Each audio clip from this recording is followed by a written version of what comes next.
से पाप के बोझ आज खत्म करके रहो।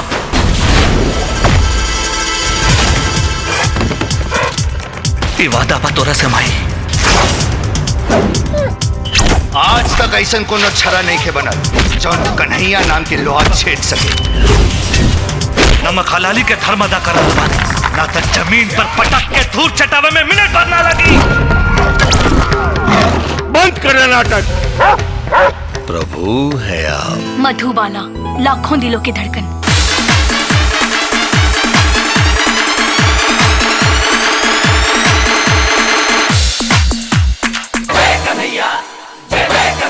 बहुत हो गई शराफत के ढोंग। अरे गेरुआ वस्त्र के चक्कर में हमारा हाथ बंधल बा, न तो लौंडा के सर हमरा कदम के नीचे होई। बाबू साहब, ए चवन्नी छाप पॉकेट मार।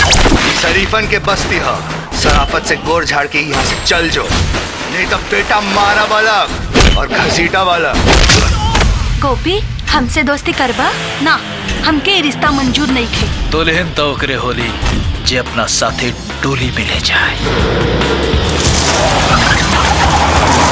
दिसंबर, जौना दिन अपराधी के एक भी सबूत हमरा हाथ में मिल गई, उस दिन हमरा गर्दन काटे में 1 मिनट के देरी ना लगी।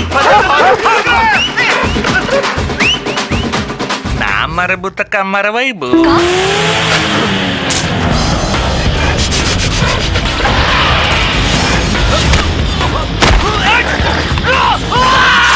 तू चुप रहा। हम दिखाओ तनी आज एक सच्चाई, ई चरित्रवान के चरित्र।